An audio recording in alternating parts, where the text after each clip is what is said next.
यमुना तीरा वनचारी यमुना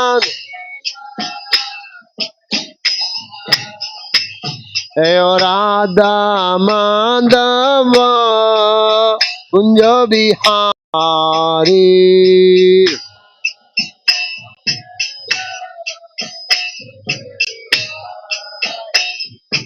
गोपीजन वल्लभ गिरिवरधारी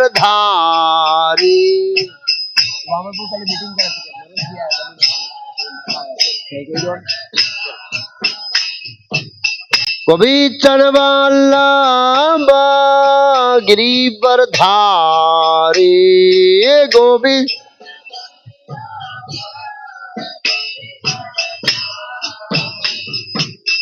यशोदानंदन भज जन रंजन यशोदान यशोदानंदन भज जन रंजन यशोदानंदन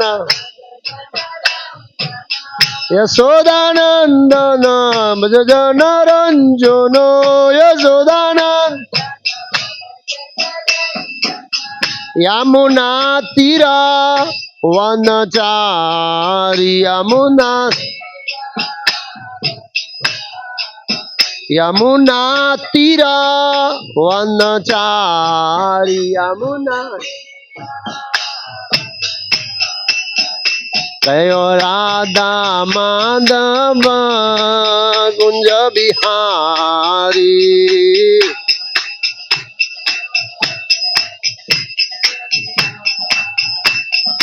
गोपीजन वल्लभ गिरिवरधारी गोपी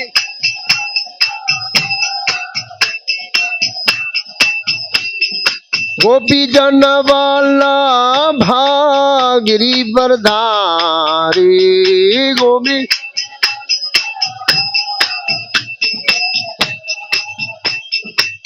यशोदानंदन भज जन रंजन यशोदानंदन यशोदानंदन भज जन रंजन यशोदानंदन यशोदानंदन भज जन रंजन यशोदान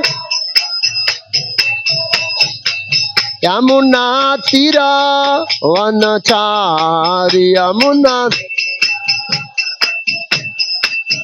मुना तीरा वनचारी यमुना कयो राधा माधव कुंज बिहारी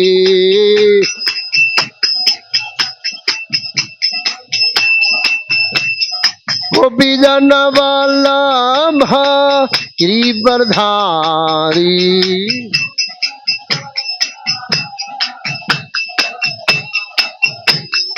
गोपीजन वल्लभ गिरिवरधारी गोपी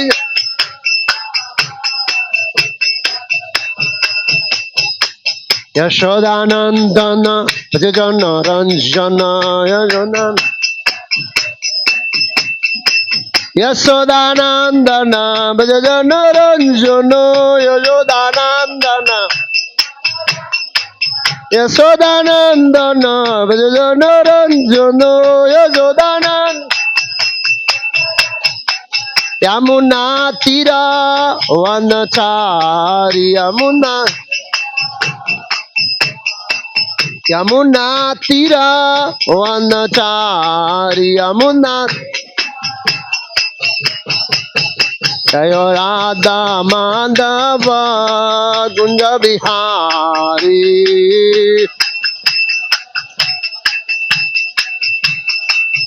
कयो राधा माधव कुंज बिहारी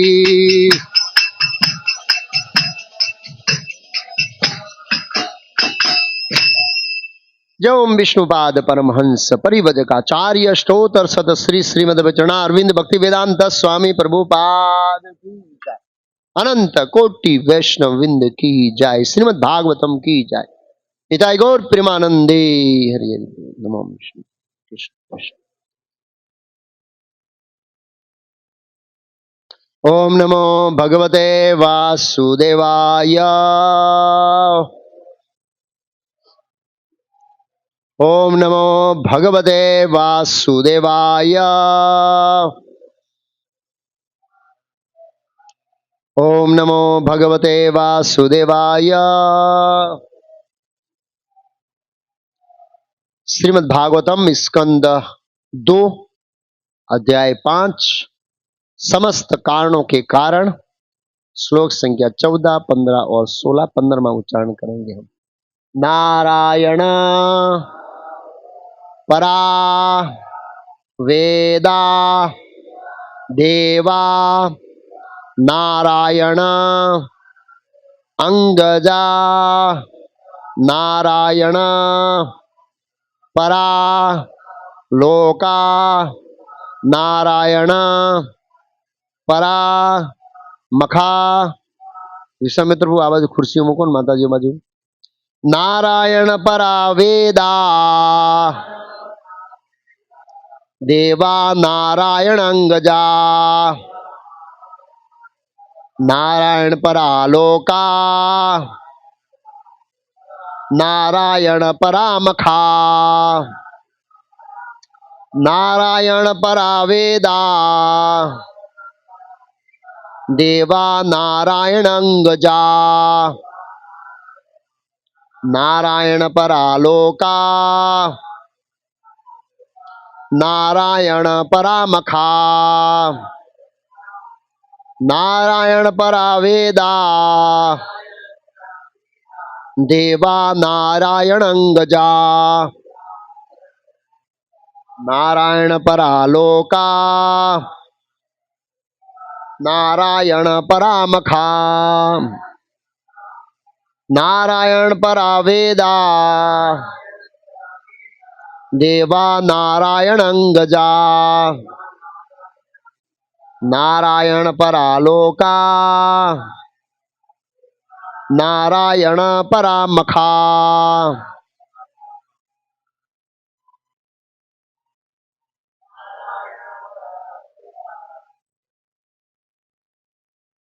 देवा नारायण अंगजा।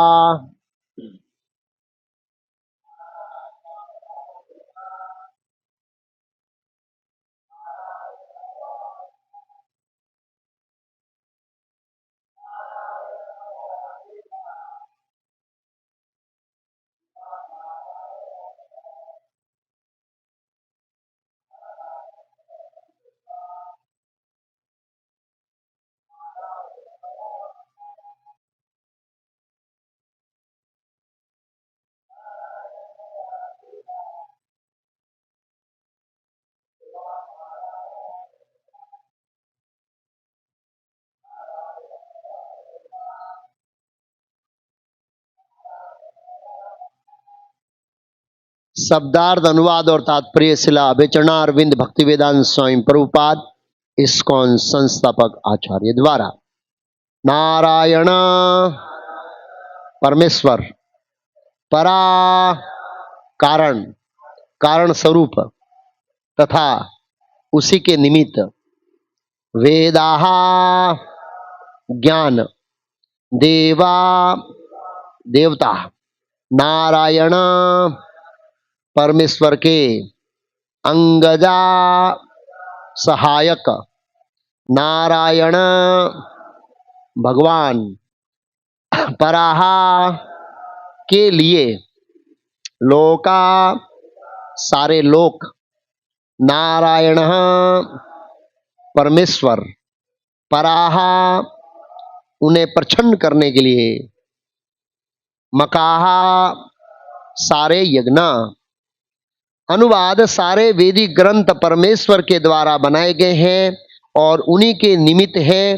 देवता भी भगवान के शरीर के अंगों के रूप में उन्हीं की सेवा के लिए हैं। विभिन्न लोग भी भगवान के निमित्त है और विभिन्न यज्ञ उन्हीं को प्रसन्न करने के लिए संपन्न किए जाते हैं।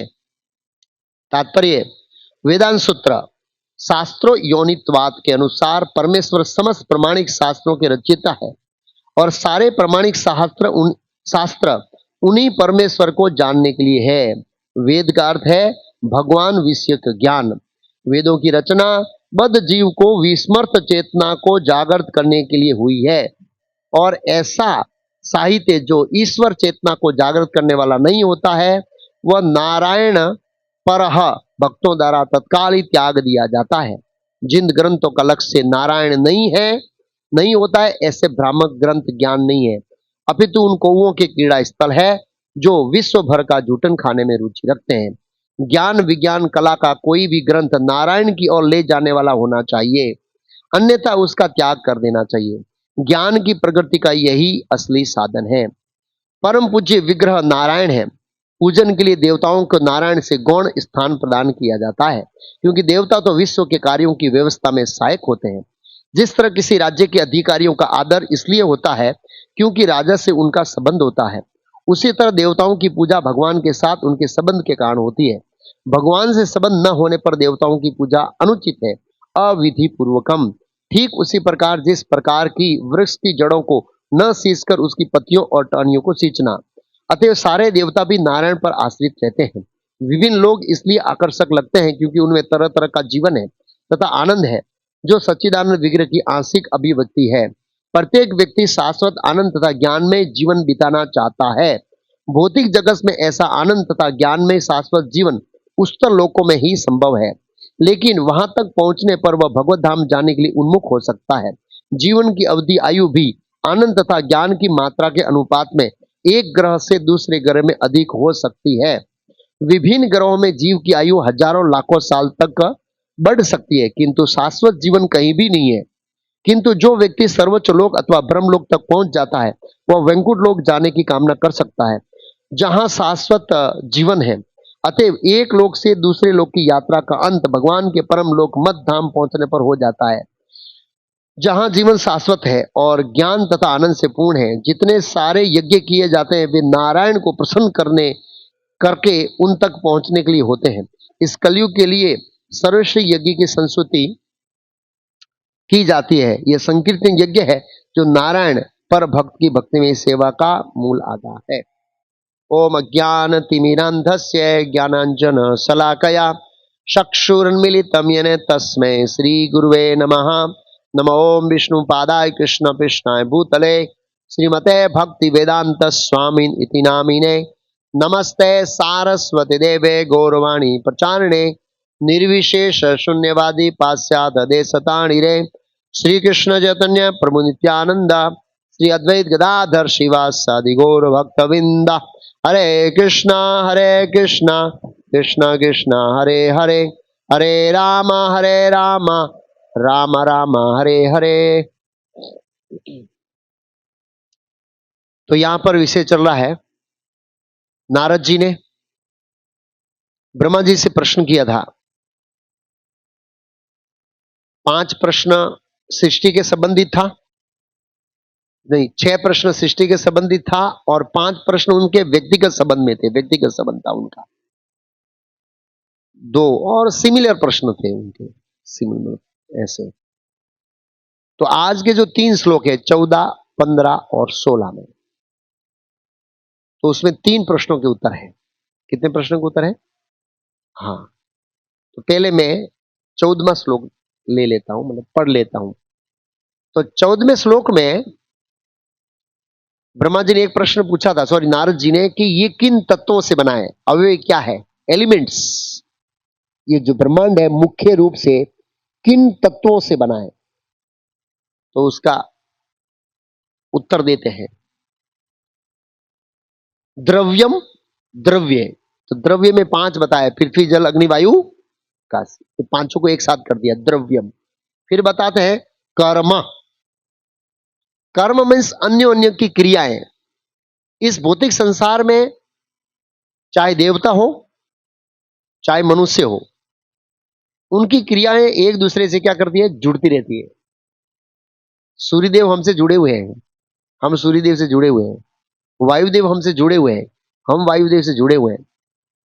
बहुत सारे देवता हैं जो हमारे शरीर के अंगों को कंट्रोल करते हैं, तो वो हमसे जुड़े हुए हैं और हम उनके ऊपर निर्भर हैं। वो हमारे ऊपर निर्भर है। इस तरह से हर जीव इस संसार में है, वो जुड़े हुए, इसलिए कर्म का प्रभुपाद जी ने ट्रांसलेशन किया है यहाँ पर कर्म को अन्यों अन्यों की क्रियाएं। अन्यों अन्यों की क्रिया मतलब एक दूसरे की क्रिया है, एक दूसरे से क्या है, जुड़ी हुई है। सामान्यतः कर्म का मतलब होता है एक्शन, लेकिन प्रभुपाद जी ने ट्रांसलेशन क्या किया है, हाँ? हाँ, अन्यों अन्य क्रियाएं, एक दूसरे से जुड़ी हुई क्रियाएं, ये हमारी जुड़ी हुई है। तो ये संसार एक दूसरे जीवों से जुड़ी हुई है, इसलिए चल रहा है। हमारी क्रियाएं दूसरे जीवों से जुड़ी हुई है, हम दूसरे के ऊपर निर्भर है, दूसरे हमारे ऊपर निर्भर है, इसलिए संसार चल रहा है, इंडिविजुअल नहीं चल रहा है। ये दूसरा तत्व हुआ। तीसरा है कालस्य, काल।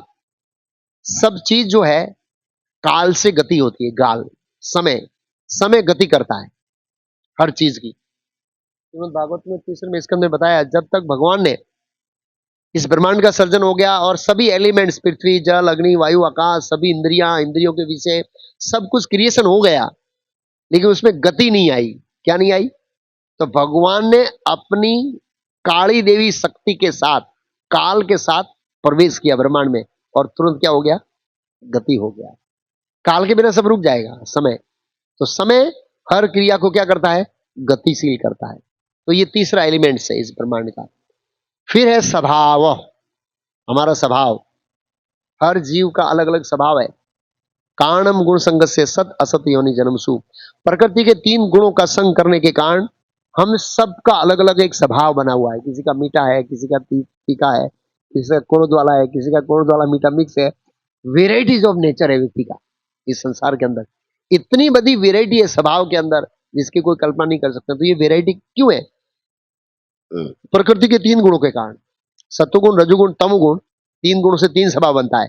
फिर तीनों से फिर मैच होता है, फिर और स्वभाव बनता है। फिर तीनों का, जैसे सत्वगुण है सो शांत स्वभाव, अब सत्वगुण का थोड़ा रजुगुण आ गया तो ऐसे स्वभाव शांत रहते हैं, लेकिन कभी कभी बुलबुला बाहर आ जाता है, कभी कभी गुस्सा देखने को मिलता है मौका आने पर, परिस्थिति उत्पन्न होने पर।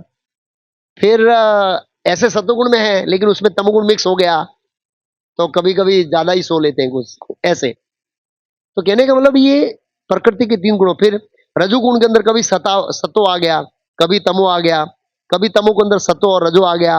ये मल्टी स्वभाव बनते हैं, हर जीव का स्वभाव मल्टी। तो इसके होते हैं स्वभावों।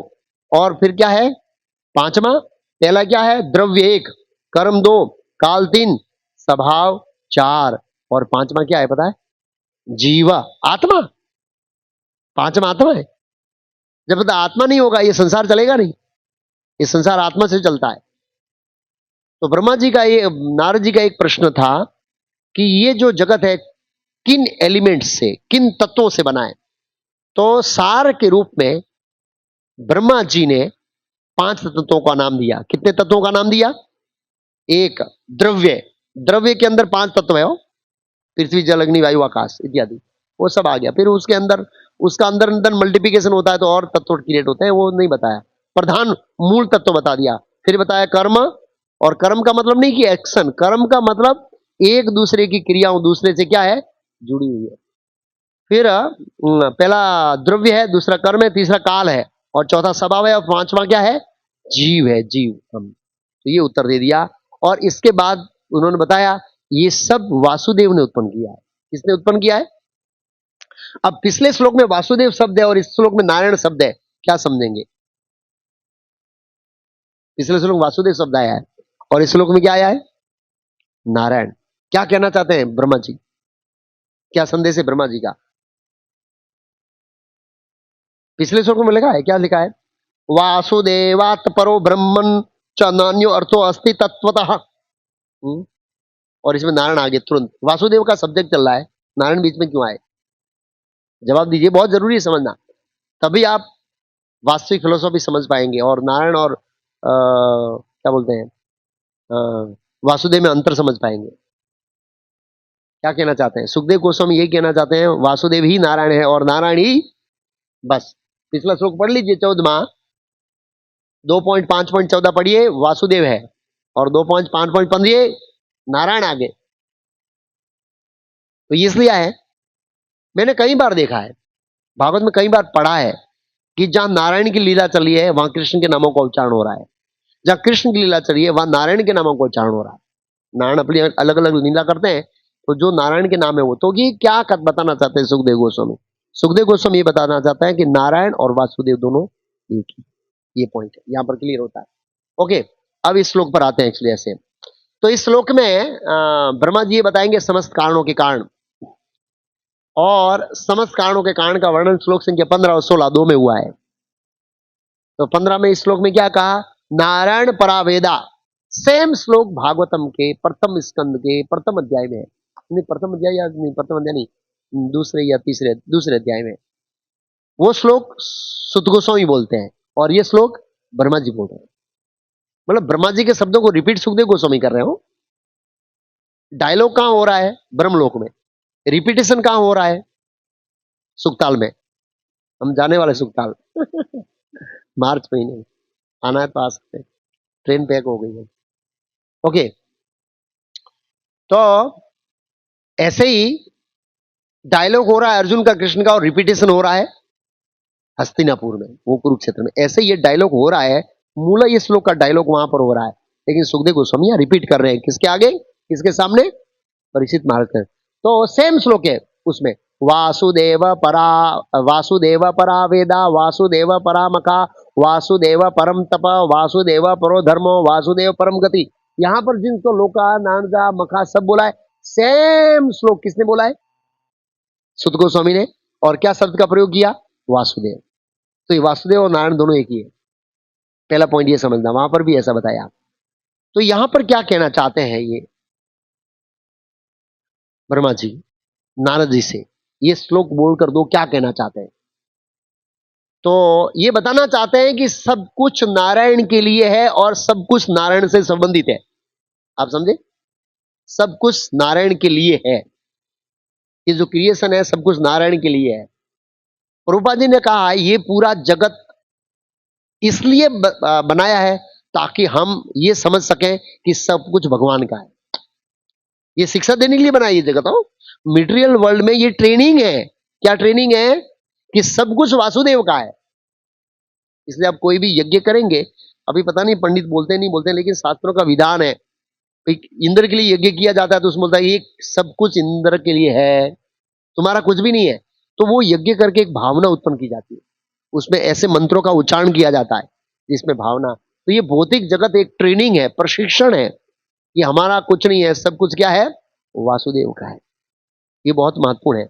अच्छा, तो श्लोक संख्या 14 में एक प्रश्न का उत्तर दिया कि किन से एलिमेंट से बना है, नारद जी के। इस श्लोक में और अगले श्लोक में, दोनों में दो श्लोक का दो प्रश्न का उत्तर दिया जाएगा। दो प्रश्न क्या थे? यद अधिष्ठानम, इसका सेल्टर क्या है? और दूसरा है यद परमा, परम कौन है? सुपीरियर आप है या आपसे कोई ऊपर है? ये सबको आपके ऊपर निर्भर है या आपके ऊपर कोई दूसरा है उसके ऊपर निर्भर है? तो दो शब्द का प्रयोग हुआ है, यद परम, नारद जी ने बताया, और यद अधिष्ठानम, अधिष्ठानम किसके ऊपर स्थित है ये जगत? तो इसमें जवाब दे रहे हैं सबका शेल्टर नारायण है, और सबसे परम कौन है? ये सार दे दिया मैंने। तीन प्रश्न के उत्तर हो गए, याद रखना। किसके? नारद जी के तीन प्रश्न के उत्तर। पहला, इसका आश्रय कौन है पूरे जगत का? बोला नारायण। परम कौन है? बोला नारायण। किससे बना है? पांच तत्वों से बना है। बराबर। अब मैं इस श्लोक को समझाऊंगा। तो पहला शब्द का प्रयोग है नारायण परावेदा। तो प्रभुपाद जी ने तात्पर्य बड़ा सुंदर लिखा है। मैं प्रभुपाद जी के तात्पर्य को फोकस करूंगा और वेदों के ऊपर चर्चा करूंगा ज्यादा। प्रभुपाद जी ने कहा जैसे वेदांत सूत्र में कहा है कि ये वेदों की रचना किसने किया? सबसे पहले प्रभुपाद जी का वेदांत सूत्र का एक श्लोक है, शास्त्र योनित्वातः। शास्त्र क्या है? योनित्वात। योनित्वात मतलब शास्त्र की रचना किसने की है? वेदों की रचना किसने की है? भगवान ने की है। तो ये वेदांत सूत्र का श्लोक हो गया। दूसरा श्लोक है भगवत गीता के अंदर, तीसरे अध्याय का श्लोक, कर्म ब्रह्मोद्भवम विधि ब्रह्म अक्षर समुद्भवम। कर्म का डिस्क्रिप्शन, कर्म की दिशाएं, कर्म का मार्गदर्शन वेदों में है। तो वेद कहां से आए? ब्रह्म समुद्भवम, वो ब्रह्म से उत्पन्न हुए। तस्मात सर्वगतम ब्रह्म नित्यम यज्ञ प्रतिष्ठम। इसलिए जो ब्रह्म है वो नित्य रूप से यज्ञ के अंदर स्थित रहते हैं। बृहदारण्यक उपनिषद में एक श्लोक है, अस्य महतो भूतस्य निससितम, सब कुछ वेदों भगवान के श्वास से उत्पन्न हुआ है। एक श्लोक है। और भगवत गीता में भी भगवान ने बताया 15वें अध्याय का 15वां श्लोक, सर्वस्य साम हृदय सन्निविष्टो मतः स्मृति ज्ञान वपंच वेदे से सर्व अहम विद्यो वेदांत कृत वेद विद चाहम। वेदांत कृत, कृत मीन्स वेदों का संलग्न करता मैं हूं और वेदों की रचना करने वाला ही मैं हूं। वो भी भगवान ने गीता में क्लियर किया, वेदांत सूत्र में क्लियर किया, हाँ, भगवत गीता के 3 अध्याय में क्लियर किया, बृहद आरण्य उपनिषद में क्लियर किया। तो प्रभुपाद जी ने पहला पैराग्राफ लिखा है कि वेदों की रचना किसने की है? भगवान ने की है। ये एक पॉइंट क्लियर हुआ है, वेदों की रचना नारायण प्रवेदा। अब ये आता है कि वेदों की रचना भगवान ने क्यों की, भाई किस क्या कारण था भाई, इसकी क्या जरूरत थी?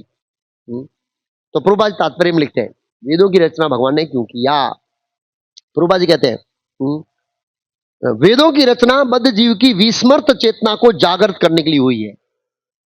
वेदों की रचना बद्ध जीव, हम विस्मृत चेतना, हमारी चेतना विस्मृत है, हमें पता नहीं है कि हम शरीर आत्मा है, हम शरीर समझे, तो शरीर भाव में से बाहर आकर आत्मा भाव को लाने के लिए इसकी रचना हुई है।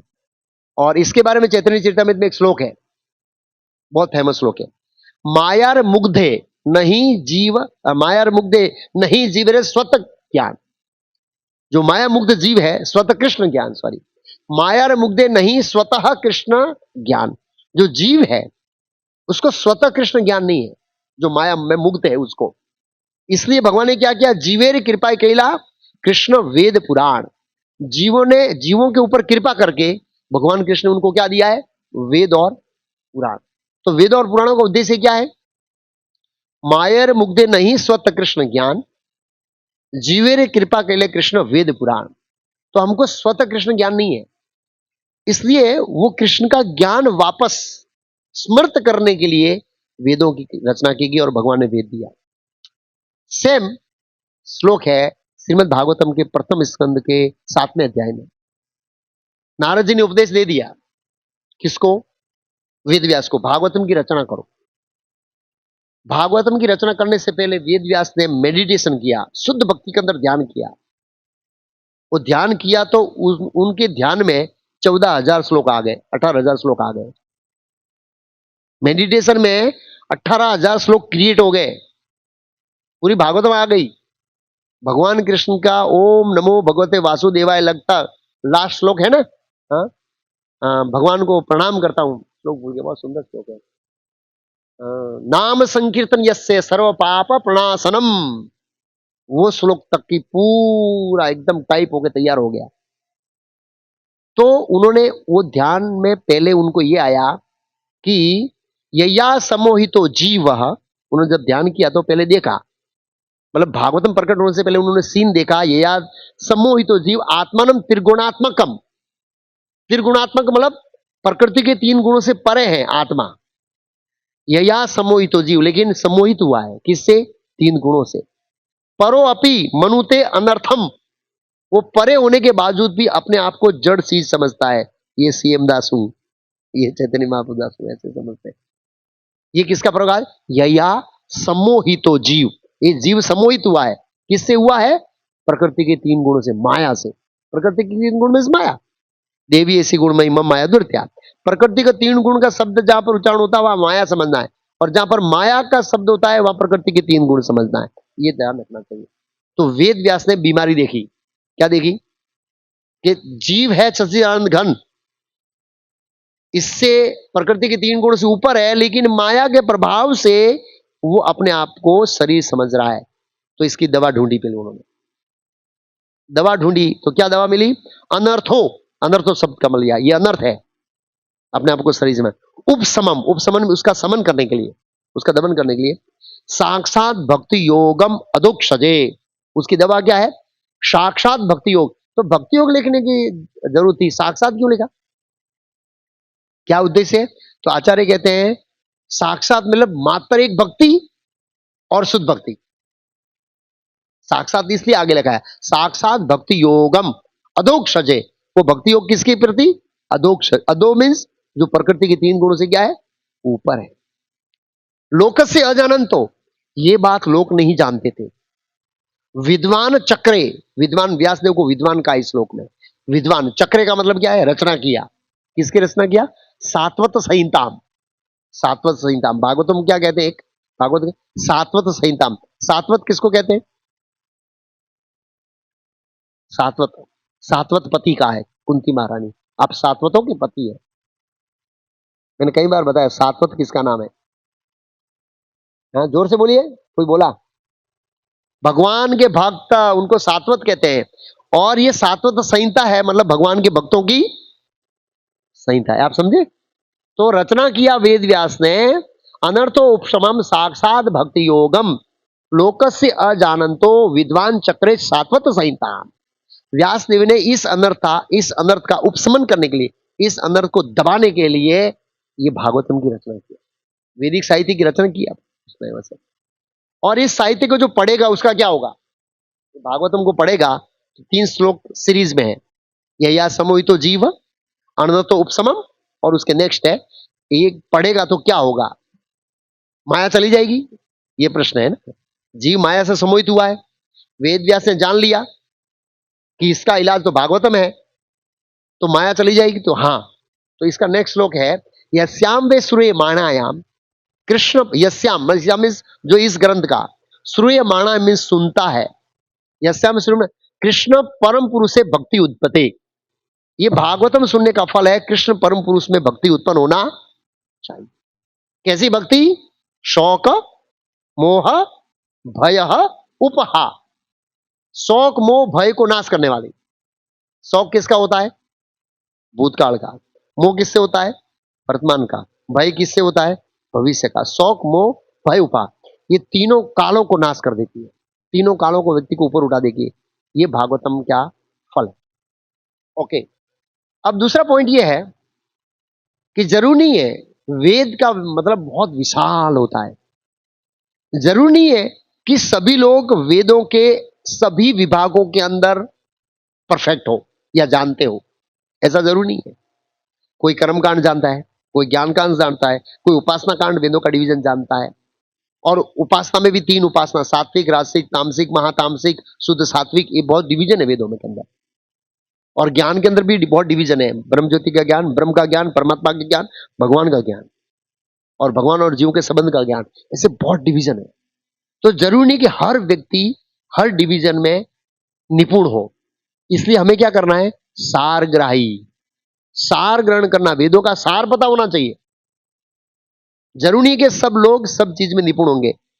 तो इसमें एक प्रसंग आता है,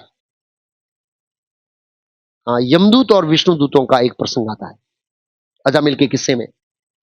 विष्णु दूतों ने पूछा, क्या उन्होंने रोक दिया, भाई आप क्यों रोक रहे हैं? हम धर्मराज के सेवक हैं, धर्मराज के सेवक। तो बोला धर्मराज के सेवक हैं तो आपको पता होना चाहिए धर्म क्या है। तुरंत यमदूतों के पास भी ज्ञान है, श्लोक बोले वो भी विचारे। यमदूत श्लोक बोले, क्या बोले? वेदों पढ़ी ही तो धर्म, वेदों में जो लिखा है वो धर्म है। बहुत उत्साह के साथ जवाब दिया। लेकिन विष्णुदूत भी माहिर है, वो तो बहुत बड़े विद्वान है। ही अधर्म विपर्य, ही अधर्म मतलब जो वेदों में नहीं लिखा है वो धर्म है, वेदों में लिखा है वो धर्म है। वेदो नारायण साक्षात, नारायण पर वेद, यहां लिखा है यमदूत, वेदो नारायण साक्षात, वेद ही साक्षात नारायण है और नारायण ही साक्षात वेद है, उनका स्वरूप है नारायण का।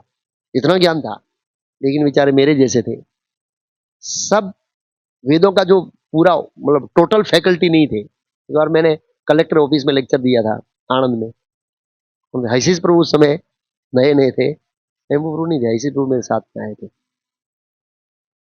तो जो कलेक्टर ने प्रश्न पूछा था, वो बहुत संस्कृत में बहुत पीएचडी और रुचि वाले व्यक्ति थे, तो बोला मतलब इसका फैकल्टी तो मेरे से ऊपर है, जय दामोदर प्रभु क्योंकि वो वेदों के डिवीजन, उपनिषद और प्रस्थानत्रय, ये सब जो सब्जेक्ट है, बोला ये मेरी फैकल्टी नहीं है। फिर वो स्पेशल डिस्कस करने के लिए आया मंदिर में, डिस्कशन हुआ 2-3 घंटा ऐसे। तो कहने का मतलब है हर व्यक्ति हर सब्जेक्ट में माहिर नहीं हो सकता है। अच्छा, उन्होंने पूछा फिर, अच्छा वेदो साक्षात नारायण, वेद में लिखा वो धर्म है, तो आपको पता होना चाहिए इसने सबसे बड़ा धर्म किया है। ये कौन सा धर्म किया है भाई? तो वेदों का जो पाठ था, भगवान नाम की महिमा, भगवान की भक्ति, वो विभाग उनको पता नहीं था। इसमें वो लोग यमदूत एक्सपर्ट नहीं थे, वो सार था वेदों का। क्या वेदों का सार है वो आगे समझेंगे हम लोग। अच्छा डायलॉग हुआ लेकिन उसमें हार गए। कौन? यमदूत। क्योंकि वो सभी भाग में जो सार भाग था उसमें निपुण थे, बाकी सब में निपुण थे। वे साक्षात भगवान है। और कहां से सुना है? हाँ, साक्षात रे भूरी थी सुश्रुम, हमने यमराज से सुना है। और यमराज ज्ञान देने की अथॉरिटी है, बात सही है, यमराज ज्ञान देने की अथॉरिटी है। प्रमाणिक विधि सुना, वेदों साक्षात नारायण सुना है, और वेदों में लिखा वही धर्म है। लेकिन वो धर्म का भी क्या होता है पता है? अब लेवल होता है। एक नैतिक धर्म होता है, एक मतलब वर्णाश्रम धर्म होता है, एक भक्तियों के लेवल पर जाते तो वहां ऊपर धर्म होता है, और जब मुक्त अवस्था में होते तो वहां ऊपर धर्म, धर्म का भी 4 लेवल, एक लेवल नहीं है। प्रभुपाद जी भगवत गीता में बताया, जब ऊपर जाते हैं तो निचला जो धर्म का लेवल है वो छोड़ देना पड़ता है। अगर वो पकड़ के रखते हैं तो ऊपरले लेवल पे नहीं जा सकते हैं, तो उसको नियम आगर कहते हैं। आप समझ, नियम आगर मिल निम्न स्तर धर्म का पकड़ के रखा है, और ऊपर के लेवल पे हम नहीं जा रहे हैं। तो वो धर्म के लेवल होते हैं, किस लेवल पर कौन से धर्म के पैर को पकड़ना है और कौन से छोड़ना है, उसके लिए मतलब व्यवहारिक मार्गदर्शन चाहिए ऐसे। ओके, आगे चलते हैं। तो डिफीट हुआ तो सब पता नहीं था। और 4 कुमार को पता था नारायण भगवान है, लेकिन भक्ति नहीं कर रहे थे। भक्ति कब किया उन्होंने? 4 कुमारों ने जब भगवान को देखा और उनकी तुलसी उनके हृदय में गई, हृदय परिवर्तन हुआ, तो पता लगा नारायण की। एतावाने लोकेन अस्मि पुंसा धर्म परिस्मृता भक्ति योगो भगवती तद नाम गण आदि भी, ये वेदों का सार है। 4 कुमारों को साक्षात्कार हुआ, पहले नहीं हुआ था। उनको पता था नारायण, वेदों साक्षात नारायण पता था 4 कुमारों को, वो ब्रह्मा जी से सुनते थे। लेकिन जो वेदों का डिवोशनल सर्विस का भाग और वेदों का प्रेम भक्ति वाला भाग थे, वो तो 4 कुमारों को बाद में साक्षात्कार हुआ। तो ऐसा जरूरी नहीं है कि सब लोग वेदों के सभी भाग में होशियार हो, लेकिन हमें वेदों का जो सार है, वेदों का जो उद्देश्य है, वेदों का जो लक्ष्य है वो जानना चाहिए। तो वेदों का लक्ष्य क्या है? वेद पढ़कर जानना क्या है? भगवान ने भगवत गीता में बताया, कई सारे वेद वाले पंडित मिलते हैं लेकिन वो वेदों के सार को नहीं समझते हैं। भगवान ने भगवत गीता में 15वें अध्याय के 15वें श्लोक में वेदों का सार दे दिया। वेद से सर्वे अहम एव वेद्य, वेद्य मीन जानने, वेद से सर्वे सभी वेदों में अहम एव वेद्य, मुझे जानना है। आप वेद पढ़ के भी कृष्ण को नहीं जानते हैं, तो भागवत में लिखा है सर्म ही एव केवल। जो आपका प्रयास, जो आपका इंडेवर कृष्ण प्रेम की ओर नहीं ले जाता है, भगवान के प्रति प्रेम उत्पन्न नहीं करता है, रति उत्पन्न नहीं करता है, सर्म ही एव केवलम। तो ये वेदों का लक्ष्य है, ध्यान रखना। और ये लक्ष्य यमदूतों को भी पता नहीं था, 4 कुमारों को भी पता नहीं था, लेकिन विष्णु दूतों ने बताया। हाँ, कि सबसे सर्वोपरि धर्म है भगवान से प्रेम करना, और भगवान से प्रेम करने का मतलब है वो भक्ति करना, और भक्ति करके उनकी सेवा करना। वो पार्ट चूक गए थे। ये पॉइंट बहुत महत्वपूर्ण है, वेदों का उद्देश्य ऐसे। ओके, प्रभुपाद जी ने एक तात्पर्य में और पॉइंट लिखा है यहाँ पर, उसको पढ़ता हूं मैं, तात्पर्य आगे चलता हूं। प्रभुपाद जी ने कहता है, प्रभुपाद जी कहते हैं नारायण पर भक्तों द्वारा हाँ सॉरी, क्या कहते हैं प्रभुपाद जी? जो जो जो साहित्य ईश्वर चेतना को जागृत करने वाला नहीं है, जो साहित्य नारायण का गुणगान नहीं गाते हैं, जो साहित्य नारायण की लक्ष्य की ओर इंगित नहीं करता है, जो साहित्य आपको नारायण की ओर नहीं ले जाता है, वो त्याज्य है, उसका त्याग करना देना चाहिए। भले वो वैदिक साहित्य है, उसका आपको क्या कर देना चाहिए? वो नहीं पढ़ना चाहिए। जिस साहित्य में नारायण का गुणगान नहीं है, नारायण की लीलाओं का वर्णन नहीं है, वो त्याज्य है। किसके द्वारा? खास करके नारायण परा, मतलब जो भगवान के भक्त है, नारायण परायण है, उनके लिए त्याज्य है, उनको त्याग देना चाहिए, वो शास्त्र नहीं पढ़ना चाहिए। प्रभुपाद जी ने लगभग 8 से 10 लाइन लिखी है। क्यों? तो वो जो नारायण का गुणगान नहीं गाते वो साहित्य कैसा है? जिस जिस शास्त्र में नारायण का गुणगान नहीं है, वो साहित्य कैसा? थोड़ा हमको कड़वा लगेगा हो, लेकिन ये बोलते हैं नारद मुनि श्लोक, बहुत सुंदर श्लोक बोलते हैं भागवत के प्रथम स्कंद में, 6ठे अध्याय में। कौन से अध्याय में? 6ठे अध्याय में, जहां पर वर्णन आता है, बहुत सुंदर वर्णन आता है। ये उपदेश दे रहे हैं नारद मुनि किसको? व्यासदेव को। क्योंकि व्यासदेव ने समस्त साहित्यों का रचना किया, लेकिन नारायण के गुणगान नहीं गाए, तो उनको एप्रिसिएशन नहीं किया। हाँ, बहुत अच्छा लिखा आपने, उनको डांटा। और क्या लिखा उन्होंने? क्या कहा? न यद वच, वच मीन्स वचन, सचित्रम पदे हरेर यशो, यारे मीन्स भगवान विष्णु के, जगत पवित्रम प्रगणितम करिचित तद वार्षय तीर्थम उसंति मानसा न यत्र हंसा निरम उस्य शिक्षया। जो शब्द भगवान हरि की महिमा का गुणगान नहीं करते हैं, जो अकेले वो भगवान के नाम है, वो पूरे ब्रह्मांड को पवित्र करने वाला है। जपा बुक के अंदर मेरे ख्याल से भागवत में से लिया है भक्तिविनोद ठाकुर ने वो प्रसंग कि गोपियां भगवान के अलग अलग नामों से पुकार रही थी। जब भगवान कृष्ण रासलीला से अदृश्य हो गए थे, तब वो इतनी जोर से और इतनी भावात्मक भाव से पुकार रही थी कि उसकी गूंज पूरे ब्रह्मांड में फैल गई है और पूरे ब्रह्मांड को पवित्र कर दिया उन आवाज ने। तो यहां पर सेम लिखा है, जो शब्द भगवान हरि की महिमा का वर्णन नहीं करते हैं, जो अकेले पूरे ब्रह्मांड के वातावरण को पवित्र कर सकते हैं। भगवान का एक शुद्ध नाम पूरे ब्रह्मांड को क्या कर सकता है? पवित्र कर सकता है। उन्हें संत लोग कौओं के तीर्थ स्थान कहते हैं। पायसम लिखा है इस श्लोक में, क्या लिखा है? तद वायसम। पायसम मतलब कौआ, वो कौओं का स्थान है, वो साहित्य कौओं का है। कौए उसमें ऐसे पढ़ते हैं, हम सुबह सुबह पढ़ते हैं, क्या पढ़ते हैं? अब तो नहीं बोलूंगा भाई, नहीं बोलूंगा। तो न्यूज़पेपर आता है बाहर ऐसे, क्या। तो अभी तो क्या है, सिटी में तो कौवे नहीं है क्योंकि कचरा हम डस्टबिन में डालते हैं। पहले गांव में क्या हुआ था, वो मेरी माँ ऐसे दूर, वो एक जगह है वहां कचरा डालती थी, तो पेड़ पर कौवा बैठ वाव वाव वाव, ऐसे एकदम छीने छीने देखते हैं तो, अंदर क्या है? कचरा। ऐसे ही ये न्यूज़पेपर क्या है? पूरे संसार का कचरा इकट्ठा करते हैं। क्या हो गया? मर्डर हो गया, छापो इसमें। क्या हो गया? बलात्कार हो गया, छापो इसमें। क्या हो गया? चोरी हो गया, छापो इसमें। हाँ? एक भक्त ने मुझे लिंक भेजा कि संसार में क्या चल रहा है प्रभु। दो लड़कियों ने मिलकर एक माँ बाप की हत्या कर दिया, एक फ्रेंड और अपनी लड़की ने मिलकर, और खाली डिग्री लेने के लिए घर में। स्त्री का हृदय कितना कोमल होता है पता है आपको? और माँ बाप ने मार दिया, माँ बाप को मार दिया। ये सब मॉडर्न एजुकेशन का रिजल्ट है साहब। ये आज संसार में चल रहा है। तो कई बार लोग, मैं लेक्चर में बोलता हूं तो लोग बोले प्रभु आपको उदाहरण के लिए चलेगा, मर्डर कर दिया दो लड़कियों ने मिलकर अपने माँ बाप का। आप सोचिए संसार कहां जाएगा। और ये किसी का परिणाम नहीं, मॉडर्न एजुकेशन, नथिंग एल्स। इसका ये परिणाम देख रहे हैं हम समाज के अंदर। तो ये सब पूरा भरा रहता है। और आज न्यूज़पेपर किसमें बदल गया है? यूट्यूब, इंस्टाग्राम, फेसबुक, वो भी कौओं का स्थान है। सुबह से हम क्या है अंदर, और जाओ डीप में जाओ, रिसर्च कर। जैसे कौवा होता है ना, वो पैर से ऐसे ऐसे ऐसे ऐसे करता ही रहता है, जब तक वो पूरा खोद नहीं देता है तब तक करता ही रहता है। हम सुबह से शाम तक यही करते रहते हैं, ढूंढते हैं क्या है। उसमें कुछ अच्छा नहीं होता, यही समाज। वो कौन पवार मर गया ना, कोई ऐसे है, तो ऐसे ही है। हाँ, जो भी है, संसार है, मरते रहेंगे, तो कौन सी बड़ी बात है कि ऐसे जो भी है।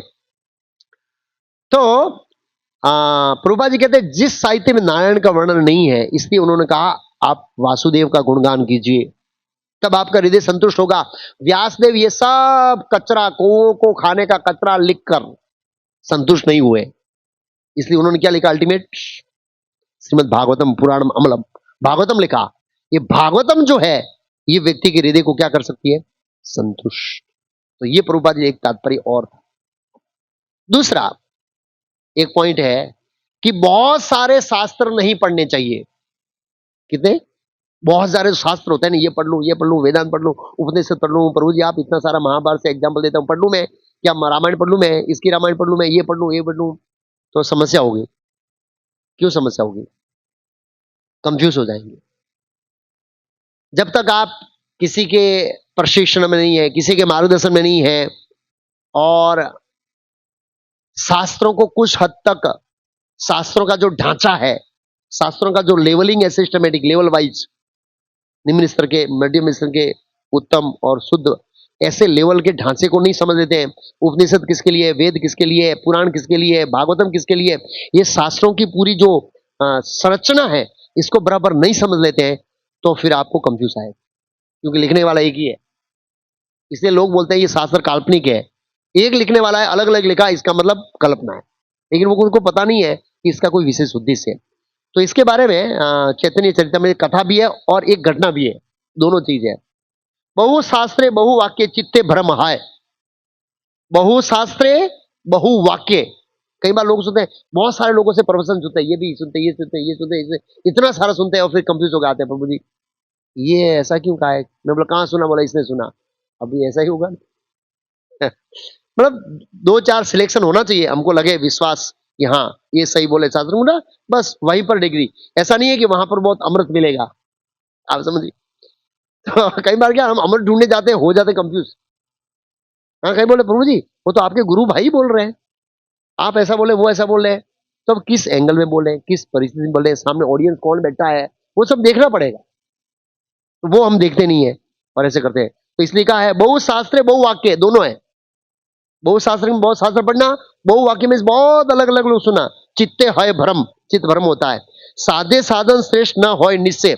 साध्य और साधन, साध्य मीन लक्ष्य और साधन मीन्स जो उनको प्राप्त करने का वो है, उसमें निश्चय नहीं कर पाएंगे। क्या करूं, कैसे माला करूं? ये प्रभु जी बोलते ऐसे माला करो, ये प्रभु जी बोले ऐसे माला करो, ये प्रभु जी बोले माला करते तो हमें ये विचार आना चाहिए, ये सोचना चाहिए, ये सोचना चाहिए। फिर हम क्या हो जाते हैं, कंफ्यूज हो जाते हैं। इसके बारे में तप्पन मिश्र करके एक चैतन्य महाप्रभु के मान भक्त, बाद में भक्त बन गए। वो साध्य साधन को लेकर बहुत कंफ्यूज थे, क्योंकि बहुत शास्त्र पढ़ते थे और बहुत लोगों से सुनते थे। लेकिन चैतन्य महाप्रभु जब उनके गांव में गए तो चैतन्य महाप्रभु के आया और कहा प्रभु मैं साध्य और साधन को लेकर भ्रमित हूं। चैतन्य महाप्रभु को बोला आज तक तूने जो सुना है, जो पढ़ा है, वो सब भूल जाइए और कृष्ण को परम भगवान मानकर हरे कृष्ण महामंत्र का जप कीजिए, आपको साध्य साधन स्पष्ट हो जाएगा हृदय में। और उसने किया और बाद में ये बहुत महान भक्त बन गए। तपन मिश्र बहुत भक्त, महान भक्त बन गए। तो कहने का मतलब ये है कि हमें बहुत शास्त्र पढ़ना और बहुत अलग अलग सुनना, इससे हम भ्रमित हो सकते हैं, कंफ्यूज हो सकते हैं और हमारा जो डिटर्मिनेशन है उसके अंदर कमी आ सकती है कि ऐसा क्यों है, इसलिए ऐसे। तो प्रभुपाद जी ने हमें क्या क्या ग्रंथ दिए हैं? पहले भगवत गीता, भागवतम, भक्ति रसायन सिंधु, इससे उपनिषद, उपदेशामृत पढ़ने चाहिए प्रभुपाद जी के सब पुस्तक ऐसे, और ये पढ़ेंगे तो सफिशिएंट है। इन श्लोकों के तात्पर्य में प्रभुपाद जी ने सभी शास्त्रों का कोट डाल दिया, कोट अलग अलग, जहां भी रिलेट करना था, जो भी जरूरी है वो प्रभुपाद जी ने तात्पर्य में लिख दिया है। भले ही श्लोक के रूप में नहीं लिखा है, अनुवाद के रूप में लिख दिया, लेकिन प्रभुपाद जी ने लिख दिया है। तो हमें वहीं तक सीमाएं रखनी चाहिए। आगे चलते हैं। ओके, अब इसके आगे लाइन पर, अभी तक मैंने नारायण परा वेदा पर ही चला हूं मैं, दो श्लोक पूरे में। इसमें इतनी ज्यादा फिलोसॉफी नहीं है और हम चर्चा की हो इसलिए। आगे आता देवा नारायण अंगजा। देवा क्या है? नारायण अंगजा। तो ये देवता है, ये नारायण के अंग स्वरूप है। प्रभुपाद जी श्लोक में तात्पर्य में लिखते हैं देवताओं की पूजा इसलिए होती है क्योंकि नारायण के क्या है, संबंधित है। जब तब कोई देवता भगवान से संबंधित नहीं होता है, आप उसको भगवान से नहीं जोड़ते हैं और पूजा करते हैं, वो पूजा अविधि पूर्वक है। प्रभुपाद तात्पर्य में लिखा है कैसी पूजा है? अविधि पूर्वक। वो विधि पूर्वक नहीं है। आप प्रश्न पूछेंगे कैसे जोड़ना है, तो ऐसे बताया शास्त्रों में, देवराज इंद्र है वो भगवान की बाहुओं के समान है। अलग अलग देवता भगवान के शरीर के विश्व रूप के अंदर अलग अलग स्थित है। जो प्रधान प्रधान देवताओं की पूजा वेदों में की जाती है। भरत महाराज यज्ञ करते थे तो भी वो आहुति देते इंद्राय स्वाहा, पर क्या समझकर? ये भगवान की बाहु है, ये समझकर, मतलब देवताओं को जोड़ देते। आजकल क्या करते हैं, देवताओं की जो पूजा करते हैं वो लोग समझते हैं ये कृष्ण जैसे भगवान है, ये देवता ऐसे ही एक भगवान है, स्वतंत्र इसका लोक है, ये स्वतंत्र है, अपनी शक्ति पे सब कुछ कर रहा है। वो अविधि पूर्वक होना। देवता भगवान के सहायक हैं और भौतिक जगत का संचालन करने के लिए भगवान ने उन देवताओं को पावर दे रखा है और वो उनसे संबंधित है, इसलिए हमारे लिए वो पूजनीय, सम्मानीय, प्रेमनीय नहीं है, पूजनीय है, सम्मानीय है, प्रेमनीय नहीं है। प्रेम तो भगवान से ही होता है। पूर्वाध तात्पर्य में लिखे इसका उदाहरण, एक सरकारी कर्मचारी को रिस्पेक्ट दिया जाता है, क्यों? क्योंकि वो किससे जुड़ा है? सरकार से जुड़ा है। ऐसे ही एक देवता भगवान से जुड़ने के कारण हम उसको रिस्पेक्ट करते हैं कि वो भगवान की सेवा कर रहे हैं, भगवान का प्रतिनिधित्व कर रहे हैं, इससे उनको आदर कर रहे हैं। अगर इस समझ के बिना आप उसको भगवान को जोड़े बिना अगर देवताओं का पूजन करेंगे तो अविधि पूर्वक होगा। वो आपको खास फल नहीं देगा, नहीं तो आपके आध्यात्मिक जीवन में इतना परिवर्तन आएगा एक्चुअली ऐसे। आगे चलते हैं। नारायण परा सॉरी देवा नारायण का नारायण परालोका। तो प्रभुपाद जी श्लोक के तात्पर्य में लिखा है नारायण परालोका का कि जितने भी लोग हैं उसके अंदर विविधता है, वेराइटीज है, अलग अलग प्रकार के लोग हैं, अलग अलग प्रकार की आयु है, अलग अलग प्रकार के दृश्य हैं, अलग अलग प्रकार के एलिमेंट्स हैं, हाँ, अलग अलग प्रकार के हवा आबू है, अलग अलग हवा है, हाँ, तो अलग अलग सौंदर्य का स्तर है, जैसे जैसे ऊपर जाते हैं सौंदर्य बढ़ता जाता है। तो ये सब नारायण की कृपा दृष्टि के कारण है, ये सब नारायण की संपत्ति है, और ये सब नारायण की सेवा में लगाने के लिए सब लोग हैं वो भगवान नारायण के लिए है। और प्रभुपाद जी ने तीसरे स्कंद के श्लोक के तात्पर्य में कहा है ये जगत का सर्जन किया है ये लोगों को समझाने के लिए, ये सब कुछ किसका है, नारायण के, नारायण की सेवा में लगाना चाहिए, ये ट्रेनिंग देने के लिए, बस ये प्रभुपाद जी ने कहा। आगे चलते हैं। नारायण परा मखा, मखा मीन्स यज्ञ। सभी यज्ञों का उद्देश्य है भगवान नारायण को क्या करना, प्रसन्न करना। भगवत गीता के 3.9 एक श्लोक है, क्या अभी याद था है, यज्ञ अर्थात कर्मणो यत्र लोकोयम कर्म बंधन तदर्थम कर्म कौनते मुक्त सर समाचार। यज्ञ अर्थात कर्मणो अन्यत्र लोकोयम कर्म बंधना। यज्ञ रूप में भगवान विष्णु को प्रसन्न करने के लिए कर्म करना चाहिए। यज्ञ अर्थात कर्मणो अन्यत्र, अदरवाइज लोकोयम कर्म बंधना, वो कर्म का बंधन होगा। तद अर्थम कर्म कौन थे, उनकी प्रसन्नता के लिए कर्म करो, मुक्त सर समाचार, और मुक्त हो जाओ कर्म के बंधन से। तो जितने भी यज्ञ है उन यज्ञों का उद्देश्य क्या है, नारायण को प्रसन्न करना। यस, राजसु यज्ञ युधिष्ठिर महाराज ने भगवान कृष्ण को प्रसन्न करने के लिए, जितने भी यज्ञ है अलग अलग प्रकार के, उसमें कई बार देवताओं की आहुति दी जाती है, लेकिन अल्टीमेट भगवान नारायण को प्रसन्न किया जाता है। और दक्ष यज्ञ में देखते हैं कि पहले विवाद हो गया शिव जी का और दक्ष का, लेकिन जब दक्ष को साक्षात्कार हुआ कि शिव जी का मान हुआ है, भगवान के अवतार है, तमोगुण का भार संभालते हैं, फिर जब वो यज्ञ किया और नारायण की स्तुति की और नारायण के मंत्रों का उच्चारण किया तो भगवान नारायण प्रसन्न होकर प्रकट हुए। और उसमें वर्णन है, महाराज नाभि ने जब यज्ञ किया तो ब्राह्मण बोले कि प्रभु अल्टीमेट यज्ञ का उद्देश्य है आपको प्रसन्न करना, लेकिन हमारे यजमान है वो संकोच हो रहे, उनको एक आपके जैसा पुत्र चाहिए। ऐसा बोले कि यज्ञ का उद्देश्य आपको प्रसन्न करना, लेकिन हम ये यज्ञ भौतिक उद्देश्य से कर रहे हैं, हमारे यजमान महाराज नाभि को पुत्र चाहिए। वो संकोच कर रहे बोलने में, भाई भगवान से मानने में संकोच होता है ना भगवान भक्त को, इसलिए बोला ब्राह्मणों को बोला तुम बोलिए ऐसे। तो कहीं पर ऐसे बहुत जगह पर आते हैं कि भगवान को प्रसन्न करने के लिए यज्ञ, पृथु महाराज ने क्यों अश्वमेध यज्ञ किए, भगवान को प्रसन्न करने के लिए। जहां पर भी वर्णन आएगा भगवान को प्रसन्न करने के लिए। नेक्स्ट लोग तो नारायण परा मखा सभी युग है। तो प्रभुपाद तात्पर्य लिखा है, हाँ, हम इस कलयुग के अंदर वो जो द्रव्य यज्ञ है वो नहीं कर सकते हैं, लेकिन संकीर्तन यज्ञ से भगवान प्रसन्न होंगे। कौन से यज्ञ भगवान प्रसन्न होंगे, संकीर्तन। तो संकीर्तन यज्ञ में, मैक्सिमम संकीर्तन यज्ञ में हमें भाग लेना चाहिए, वो भाग लेंगे तो भगवान क्या होंगे, प्रसन्न होंगे। नारायण परो योगो, नारायण परो योगो, जितना भी योग है, अलग अलग प्रकार के योग है, कर्मकांड है, कर्म योग है, ज्ञान योग है, ध्यान योग है, सांख्य योग है, जितने भी प्रकार के योग है पतंजलि इत्यादि के, सबका लक्ष्य है, सभी प्रकार के ध्यान योग नारायण की अनुभूति या नारायण को प्राप्त करने के लिए, नारायण का साक्षात करने के लिए योग में जोड़ना। नारायण परो, परो मीन्स सर्वोपरि योग है, भगवान नारायण को क्या करना, प्राप्त करना। जितने भी योगों का उद्देश्य है वो नारायण, इसलिए भक्ति योग का जो है सर्वोच्च उद्देश्य है, सर्वोच्च योग भक्ति योग है, और भक्ति योग का उद्देश्य है भगवान नारायण को क्या करना, प्रसन्न करना, भगवान नारायण की प्राप्ति करना, वो उद्देश्य है। नारायण परो योगो, नारायण परम तपा, जितने भी प्रकार की तपस्या है उस तपस्याओं का उद्देश्य क्या है, भगवान नारायण को प्रसन्न करना या प्राप्त करना। देखो ये पूरा संसार किस लिए बनाया, तपस्या करने के लिए बनाया। आप हर जीव को देखेंगे, हर जीव तपस्या कर रहा है। ऐसा कोई जीव नहीं है तपस्या नहीं कर रहा है, लेकिन वो अपनी तपस्या को नारायण के साथ जोड़कर नहीं कर रहा है, इसलिए वो तपस्या है, उसके लिए समस्या खड़ी कर रही है। लेकिन वो अपनी तपस्या को नारायण के साथ जोड़ दे, वो परम सुख में परिवर्तित हो जाएगी। ऋषभदेव भगवान ने तपस्या का उद्देश्य बताया है अपने पुत्रों को। नायम देव भाजा नरलोके कष्टान कामान ईहरते विडभुजाम ये तपो दिव्यम पुत्र का। ये पुत्रों तपस्या करो।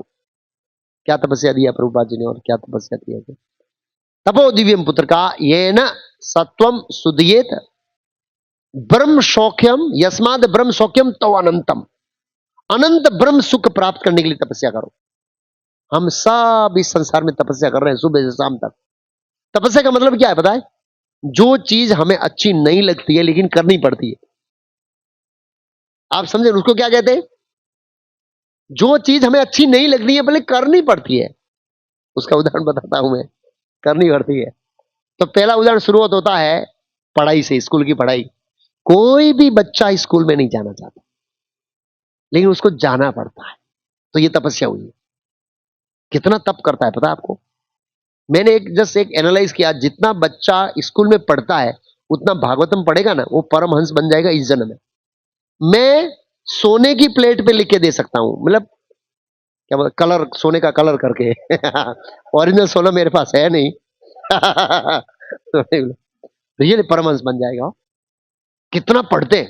कई बार भागवतम, हाँ मैं कहाँ बैठा, देखो एक वकील के उसमें बैठा था और वहां इतने सारे चौपड़े पड़े थे, कुणाल भाई करके हमारे वकील के। तो मैं बोला प्रभु आप ये सब पढ़ा है? हाँ पढ़ा है ना। बोला प्रभु इतना, मतलब इसमें से तो भागवतम पढ़ेगा हमारा कुछ भी नहीं है, और आप कितने आगे बढ़ जाएंगे। क्योंकि वकील और डॉक्टर इत्यादि को कई बार बहुत रिफर करना पड़ता है और नॉलेज में अपडेट रहना पड़ता है, दोनों में। ओके, तो तपस्या करते हैं। फिर हमको जॉब बिजनेस आदि नहीं करना है। आपको पता है किसी को भी नौकरी जाना अच्छा लगता है? नहीं लगता है। दहेज जाना किसको अच्छा लगता है? हाथ खड़ा कीजिए। बड़े आनंद के साथ जा रहे हैं, कितना अच्छा लगता है? नहीं लगता है। कई बार भक्त बोलते हैं प्रभु जी अब ये काम धंधा करने का मन ही नहीं कर रहा है, ये आर्टिफिशियल है। हमको तो क्या करना है, खाली गाना पीना नाचना खाना और हंसना, इस तरह से लेक्चर में बस यही चाहिए। ये तपस्या है। हम करते हैं नहीं चाहते हुए भी, करना पड़ता है व्यक्ति, क्या करें, और कोई छुटका ही नहीं।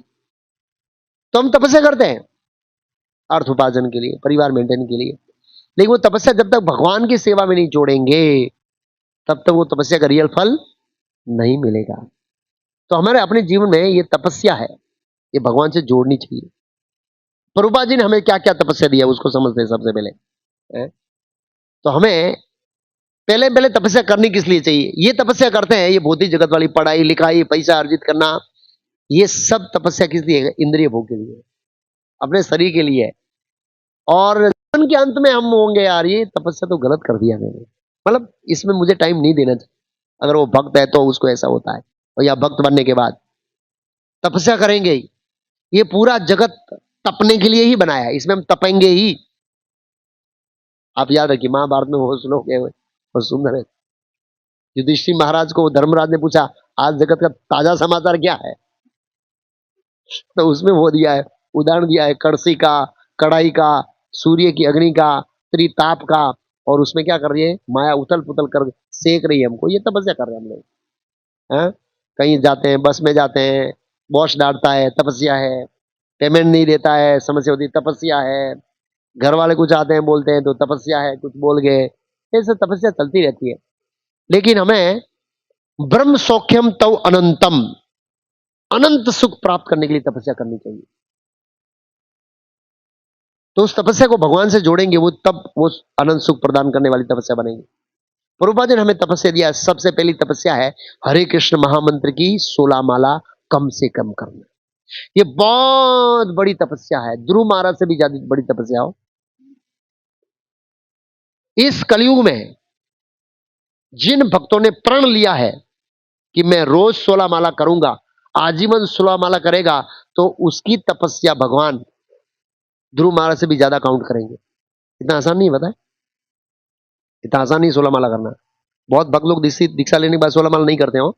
और ये सर्वे कब किया है? सतस्वरूप महाराज ने प्रभुपाद जी के जाने के बाद सर्वे किया है। नहीं करते 16 माला। करते भी है तो क्या है, वो गुजराती में रबड़ नी जेम खेची खेची केली बाकी जदी। ओ बापा, एक एक मन का हरे कृष्णा हरे कृष्णा हरे कृष्णा हरे कृष्णा ऐसा लगता है वजन बढ़ रहा है, वजन बढ़ रहा है, वजन बढ़ रहा है। सीरियसली वो माला काउंट नहीं होगी, तो वो 16 माला में काउंट नहीं है।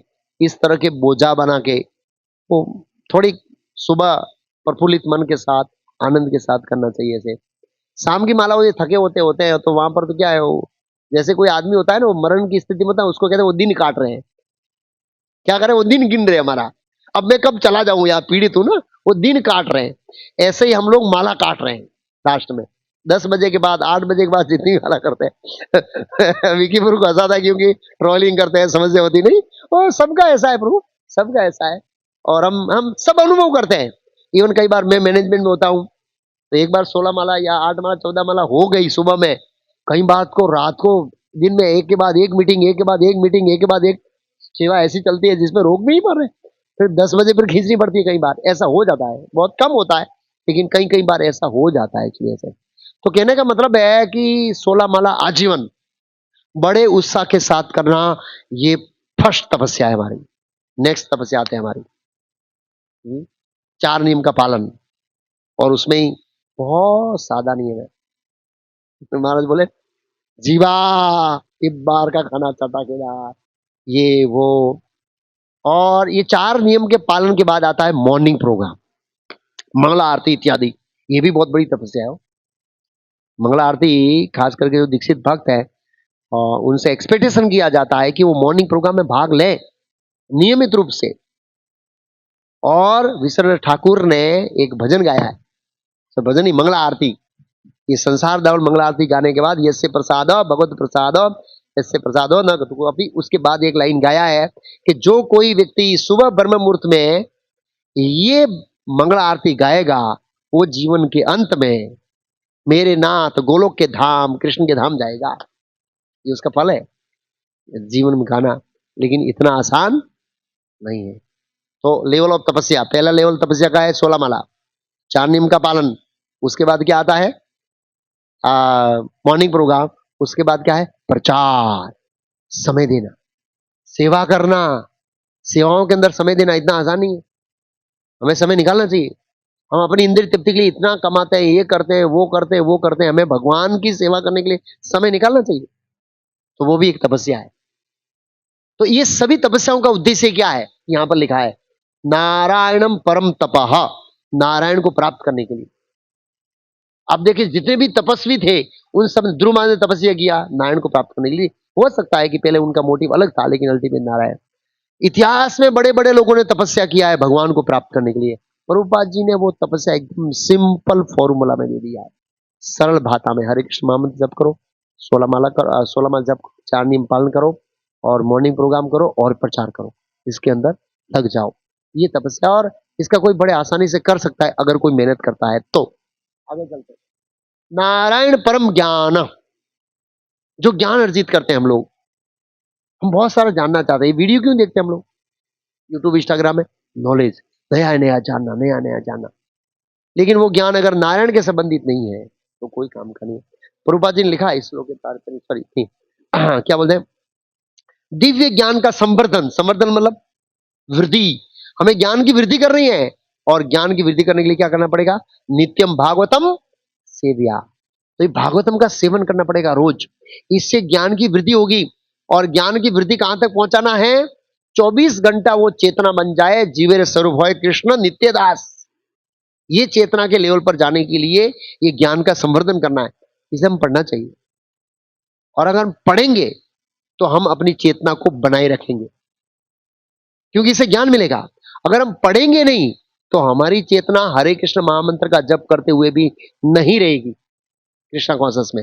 हमारी चेतना को मेंटेन करने के लिए पढ़ाई, शास्त्र अध्ययन बहुत जरूरी है। शास्त्र अध्ययन ही हमारी चेतना को मेंटेन करेगा। और मैंने जो देखा है, जो लोग नियमित रूप से पढ़ाई कर रहे हैं, उनकी पकड़ भक्ति में क्या है? अच्छी है। तो पढ़ाई करनी चाहिए। आगे चलते हैं। नारायण परागति, गति मीन्स एक जगह से दूसरी जगह जाना, तीसरी जगह, चौथी, पांचवी, छठी, सातवीं, आठवीं, हम गति मतलब जाते रहते हैं। लेकिन जब तक ये हमारी गति चलती रहेगी, जब तक परागति नहीं होगी। परागति क्या है? नारायण है। जब हम नारायण के पास जाएंगे, फिर हमारी और कोई गति, इसलिए यहां पर क्या है? परागति। न तद्भासते सूर्यो न ससाको पावक यद गत्वा निवर्तते तद्धाम परमम। जन्म लाभ परम पुंसाम अंते नारायण स्मृति। नारायण की स्मृति करके नारायण परम गति प्राप्त करना, ये मनुष्य जन्म का क्या है? सर्वोच्च लाभ है। तो परागति हमारे जीवन का लक्ष्य होना चाहिए, भगवान नारायण को प्राप्त करना। तो ये बताया यहां पर, नारायण ही परम गति है, नारायण परम यज्ञ है, नारायण परम ज्ञान है, नारायण परा क्रिया है, नारायण परा वेदा है, नारायण परा यज्ञ है। सब कुछ अल्टीमेट नारायण की ही है, और नारायण कुछ सब कुछ है। तो अभी नारद जी पूछे सब कुछ नारायण करते हैं तो आप क्या करते हैं? सब कुछ नारायण है और सब कुछ नारायण कर रहे हैं, आप क्या कर रहे हैं? बोला अगले रविवार को बताऊंगा। ब्रह्मा जी बताएंगे अगले रविवार मैं क्या कर रहा हूं, मेरा रोल क्या है, बरोबर ना? यहाँ पर नारायण का रोल बता दिया। क्रिएशन, लोग, यज्ञ, ये सब कुछ नारायण से जुड़ा हुआ है, नारायण के अंश है, नारायण के कर रहे हैं, सब कुछ है। तो आप क्या कर रहे हैं भाई यहाँ बैठ के? बताऊंगा मैं अगले रविवार को बता। हरे कृष्ण। हाँ, प्रश्न पूछ सकते हैं, थोड़ा आज समय है। यस, तो धर्म के लेवल में मैं बोल सकता हूं कि अर्जुन ने कहा कि इन आतताइयों को मारने से पाप लगेगा, और भगवान ने कहा नहीं पाप लगेगा। तो वहां पर प्रभुपा जी कहते हैं लेवल ऑफ धर्म। तो अर्जुन का तर्क था जो क्या था, मैं लेवल हो गया, क्या बोलते हैं, बहुत सुंदर नाम था उसका, अर्थशास्त्र, धर्मशास्त्र, भक्ति शास्त्र, ऐसे 3 लेवल बताया। अर्थशास्त्र, अर्थशास्त्र, धर्मशास्त्र। अर्थशास्त्र, भगवान, अर्जुन का तर्क धर्मशास्त्र के ऊपर था, भगवान का तर्क अर्थशास्त्र के ऊपर था। अर्थशास्त्र ये कहता है कि ये करंडिया है, करंडिया, टोपला, उसके अंदर एक टमाटर खराब है तो सो सब टमाटर सड़ जाएंगे, इसलिए वो एक टमाटर को निकाल दो। तो चाणक्य, आप चाणक्य पंडित की जीवन चरित्र देखेंगे, वो रातों रात राजा का सुबह उठे हरे कृष्ण हो जाता है। चाणक्य पंडित इतना विद्वान होकर मरवा देता था, मर्डर, बोला इसको पूरा कर दो, चैप्टर क्लोज। क्यों? उसका नियम था कि समाज में एक राजा गलत होगा तो ये सभी राजाओं को बिगाड़ेगा, इसलिए उड़ा दो उसको, या तो उसको सीधा करो या बिगाड़ो, बस दो, तीसरा कोई ऑप्शन ही नहीं दिया। बहुत लोगों को मरवाया चाणक्य पंडित, लेकिन उसको पाप नहीं लगा, क्योंकि वो अर्थशास्त्र के लेवल पर काम कर रहा था, समाज को व्यवस्थित करने के लिए, वो उसकी जगह पर राइट था। अर्जुन अर्थशास्त्र के ऊपर धर्मशास्त्र, धर्मशास्त्र में दया दिखाई गई है, तो बोला आत्ताई को दया करनी चाहिए, लेकिन अर्थशास्त्र के लेवल पर आत्ताई को दया करने की मना किया है। उसके ऊपर जाते हैं भक्ति शास्त्र, तो उसमें प्रभुपाद जी लिखे लेवल ऑफ शास्त्र। अर्जुन के आर्गुमेंट्स धर्मशास्त्र के ऊपर थे, भगवान के अर्थशास्त्र के, क्योंकि युद्ध अर्थशास्त्र के लेवल पर हो रहा था, समाज की जो नैतिकता उसको बैलेंस करने के लिए हो रहा था। वो एक वो धर्म था, लेकिन वो अर्थशास्त्र के लेवल का धर्म था। ऐसे एक देख लीजिए, देखा जाए। हाँ, तो आपका प्रश्न क्या था? मैं दूसरे ट्रैक में चला गया। हाँ, लेवल है। हाँ, छोड़ देना चाहिए, तो छोड़ दिया ना अर्जुन ने। अर्जुन का दया करना था, तो भगवान ने बोला इसको दया नहीं कर सकते, अभी छोड़ दिया है। हाँ, तो इसलिए क्राइम बढ़ रहा है ना। चाणक्य पंडित के समय में ऐसा कोई दया नहीं होता था, इसलिए लोग क्राइम नहीं करते थे। हाँ, ये तो समस्या है ना, इतना चीटिंग, इतना चीटिंग। अभी हमारे पगलों आ रहे पगलों आ रहे थे ट्रेन में, हमारे पास से उन प्रभु थे नहीं, पर उनका जो नंदग्राम के, उनका पाकिट माला सब चोरी हो गया ट्रेन से। बहुत चीटिंग होता है ट्रेन में, रात को भी बहुत संभालना पड़ता है। बहुत खराब स्थिति है, कहीं भी आप बच्चे नहीं रह सकते हैं। ऑनलाइन जाओ वहां भी चीटिंग, वहां भी मतलब क्या है, फ्रॉड होता है। और अभी अभी वो मायापुर का गेस्ट हाउस का डुप्लीकेट साइट खुल गया प्रभु, और पूरा पैसा वो ले जा रहे हैं, और ऐसा लोग ऐसे तो हमारा बुकिंग हो गया प्रभु, रूम आपो ना, क्या रूम भाई, बुकिंग नहीं, रूम बुकिंग नहीं है, आना ऊपर तो करे हो तो साइट बदल जाती है। आप सोचिए, बहुत खराब स्थिति है, इतने चिटर्स बैठे हैं, और ऑनलाइन पे इतना चीटिंग होता है, केवल बिना। इसका सारा ये इसलिए है कि दंड नीति खलास होगी, कहने का सार ये है। तो ऐसा है। हाँ प्रभु, विकी प्रभु। अच्छा, आपका पूरा हो गया प्रभु? तो ऊपर जाते हैं तो नीच को छोड़ देना पड़ता है। जैसे एक एग्जांपल दूं, भाई एक पुत्र का कर्तव्य है माता पिता की सेवा करना, लेकिन जिसका नेचर ब्रह्मचारी का है और वो कृष्ण को शरणागति करता है, तक्त्वा चरण बुजाम हरे देवर्षि भूताप्त तृणाम, जब आप वासुदेव को शरण करते हैं तो वो कर्तव्य से मुक्त हो जाते हैं। तो लेकिन भौतिकवादी लोग सोचते हैं यार आप कैसे माता पिता की सेवा नहीं कर रहे हैं, भगवान की सेवा कर रहे हैं, छोड़ दिया सब कुछ। तो वो लोअर धर्म को नहीं समझ रहे हैं। एक अलग एंगल में बता रहा हूँ ऐसे, ये भी एक दृष्टिकोण है, तो वो छोड़ देना पड़ता है ऐसे। हाँ विकी प्रभु।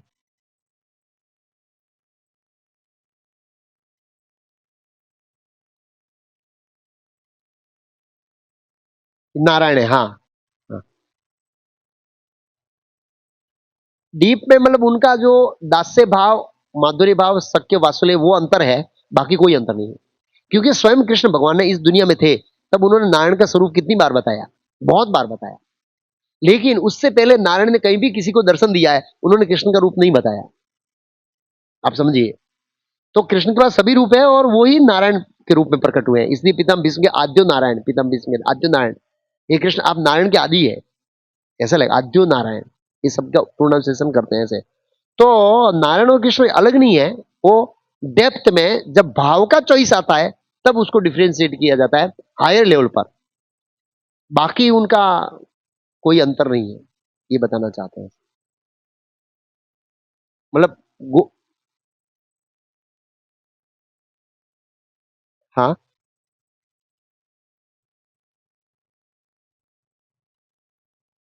हाँ। ना वो गुरु वाला नहीं, वो थोड़ा भूल गया आप, द्वारका वाला। वो द्वारका वाला केस है ना, वो ब्राह्मण का बच्चे को लेके चले जाते माँ। हाँ, वो अर्जुन प्रतिज्ञा करता है, वो वाला केस है। हाँ, तो उनकी दर्शन की लालसा थी, तो वो बताना चाहते हैं कि भगवान कृष्ण इतने सुंदर है कि विष्णु भी उनके स्वरूप से आकर्षित होते हैं। ये सिद्धांत प्रस्थापित करने के लिए, इतने देवी गुण है भगवान में, इतना सौंदर्य है, वो सिद्धांत स्थापित करने के लिए वो कथा है। सुखदेव गोस्वामी उसका पूरा उद्देश्य वो है। भले ही उनका स्वरूप है, इवन भगवान, वो तो नारायण आकर्षित हो, कृष्ण स्वयं आकर्षित होते हैं। वो गोपाल चप्पू में एक प्रसंग आता है, या क्या वैदुरी निमणि कोई शास्त्र है हमारा, गोपाल भट्ट गोस्वामी सम का, कि एक दिन कृष्ण भगवान ने ऐसे पार्क में नीचे देखा तो इतना सुंदर रूप दिखा, बाप रे बाप, ये कौन लड़का है, इतना सुंदर है। वो कृष्ण ही है। अचानक ऐसे जमीन पर नजर पड़ी तो अपने आप स्वरूप को देखा तो भगवान पागल हो गए, इतना सुंदर लड़का कौन है, लेकिन वो कृष्ण ही थे। तो स्वयं अपने स्वरूप से भी वो आश्चर्यचकित है, तो दूसरों की तो बात ही क्या करेंगे। हाँ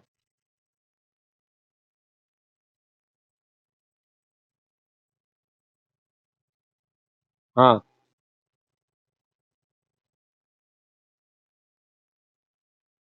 हाँ, बराबर है, पक्का है। हाँ हाँ हाँ